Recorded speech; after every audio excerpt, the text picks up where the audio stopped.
Olá, pessoal, bem-vindos a mais uma exploração. Hoje a gente vai mergulhar direto em um tema que, olha, desafia a mente e toca fundo no coração.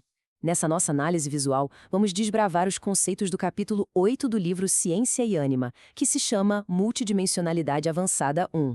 A ideia aqui é unir a ciência moderna com a espiritualidade cósmica numa reflexão bem profunda. Nós vamos ver juntos como o universo material e o plano espiritual se entrelaçam de um jeito que a humanidade mal começou a compreender. É de explodir a cabeça. E para começar a entender essa escala gigantesca, a gente precisa falar sobre quem traz essa informação. No relato do livro, o antigo instrutor, o professor Azik, passa o bastão para uma nova professora extraterrestre. O nome dela é Neara. Ela vem de um planeta muito distante, de uma dimensão diferente. E logo de cara, a primeira grande revelação que ela faz está nessa citação incrível. Ela explica que o plano espiritual não é um lugarzinho isolado. Na verdade, ele é um nexo vivo, uma interseção colossal que simplesmente permeia toda a criação. Agora, o que é realmente fascinante aqui é o contraste de perspectivas. Pensa bem, lá no século XIX, pensadores brilhantes como Allan Kardec trouxeram revelações essenciais sobre o mundo espiritual, né?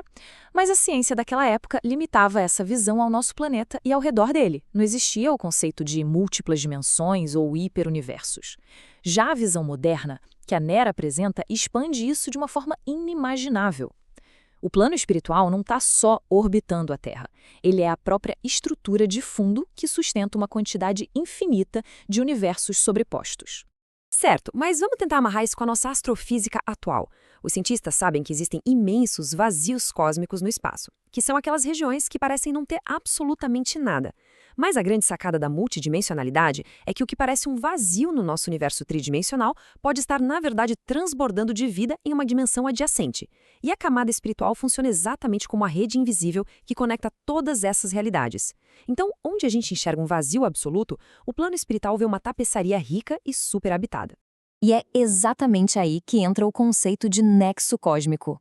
Imagina a ciência de redes. Um nexo é aquele nó central, onde todas as linhas se cruzam. Isso quer dizer que o plano espiritual não é só o nosso céu, ou o nosso além. Ele é uma infraestrutura cósmica central.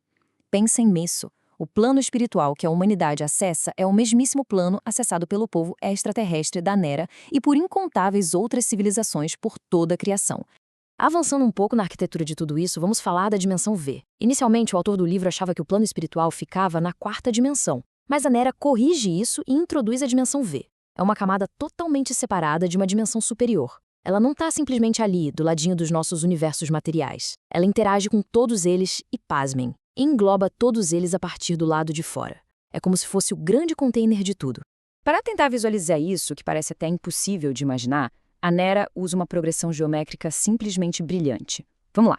Imagina que um único universo é só uma linha unidimensional. Se a gente agrupar infinitas linhas paralelas, a gente forma um quadrado bidimensional, certo? Isso representaria toda a nossa realidade material com múltiplos universos. E aí, se a gente expandir esse quadrado e transformá-lo num cubo tridimensional, nós chegamos ao plano espiritual. É ele que abraça e contém absolutamente tudo que existe materialmente. Mas, se a geometria complicou um pouquinho, não tem problema. A analogia da estante de livros deixa tudo muito mais palpável. Imagina que cada universo é uma única história, um único livro. O plano espiritual não é só mais um livro perdido ali no meio da prateleira. O plano espiritual é a própria estante que sustenta cada volume. Ele mantém todas as histórias do cosmos organizadas e conectadas, formando uma única e gigantesca biblioteca divina. Dentro dessa imensa estante cósmica ou desse cubo espiritual que a gente falou, existe toda uma profundidade e uma organização. A Nera explica que a gente pode visualizar isso como um gradiente de cores que vai desde a luz branca mais pura até o escuro absoluto. E essas diferentes tonalidades são as subdivisões vibracionais que nós aqui na Terra costumamos chamar de céu, purgatório, umbral. Só que o trânsito por essas áreas não acontece caminhando, mas sim pela frequência vibracional da alma. E olha que detalhe lindo. Espíritos muito avançados mergulham voluntariamente nessas áreas mais escuras para fazer verdadeiras missões de resgate e amor. Bom, tudo isso nos obriga a fazer uma pausa para uma reflexão bem emocional. A Nera chama o plano espiritual de nosso verdadeiro lar. É lá que os poderes e as bênçãos da fonte criadora fluem de um jeito tão fácil quanto a gente respira o ar aqui. Então fica a pergunta.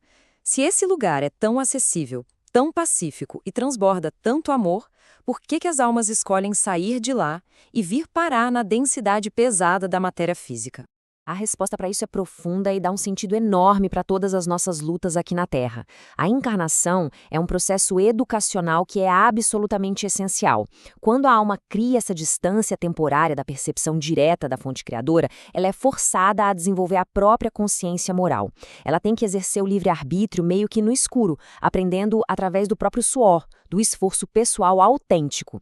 Sem essa distância, o nosso crescimento seria totalmente passivo. A matéria funciona como um verdadeiro ginásio, onde a alma constrói a sua força de verdade. E quando essa alma já aprendeu o que tinha que aprender e precisa de novos desafios educacionais, como é que ela viaja entre os mundos? É aqui que a gente vê uma dualidade impressionante. Em vez de naves espaciais físicas cruzando a galáxia por séculos, a migração de almas acontece de um jeito infinitamente mais eficiente. Como o nexo espiritual é um terminal cósmico, ele permite que populações inteiras transitem entre planetas e dimensões. É exatamente isso que a nossa literatura relata no famoso caso dos exilados de Capella, onde várias almas em aprendizado migraram de outro sistema estelar para a Terra, usando justamente essa imensa rodovia espiritual. Para trazer toda essa imensidão cósmica para uma escala mais próxima do nosso coração, a gente pode relembrar as famosas descrições do autor espiritual André Luiz, lá no livro Nosso Lar. Ele relata paisagens na dimensão espiritual que não tinham só elementos familiares para nós, mas também animais e uma flora de aparência completamente diferente, convivendo em perfeita harmonia.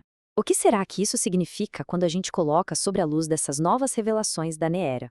Significa que a gente está falando de uma verdadeira biosfera astrobiológica de cair o queixo. Faz todo sentido, não faz? Se o plano espiritual é o grande ponto de encontro de inúmeros universos, é natural que espíritos que vêm de mundos com gravidades esmagadoras ou atmosferas totalmente diferentes tragam as marcas e as memórias de suas próprias ecologias alienígenas. É um ecossistema gigantesco e compartilhado, onde a flora e a fauna cósmicas de toda a criação coexistem numa sinfonia vibracional perfeita.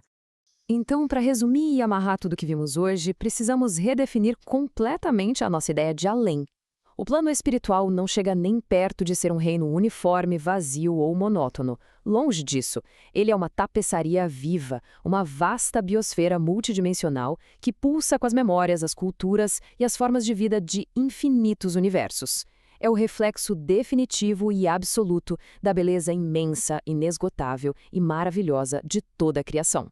E para fechar essa nossa análise visual do capítulo 8 de Ciência et Anima, fica aqui um convite para uma reflexão mais íntima. Quando olharmos para o céu esta noite, além das estrelas que a gente consegue ver, vale muito a pena pensar nos planos invisíveis que nos conectam a seres e mundos muito além do que a gente pode imaginar. Diante de tudo isso, qual é a verdadeira magnitude da criação a que todos nós pertencemos? Essa é uma resposta que, com certeza, aguarda a nossa própria jornada de evolução para ser descoberta. Muito obrigada por acompanhar essa reflexão até aqui e sigamos sempre com as mentes abertas e cheias de curiosidade.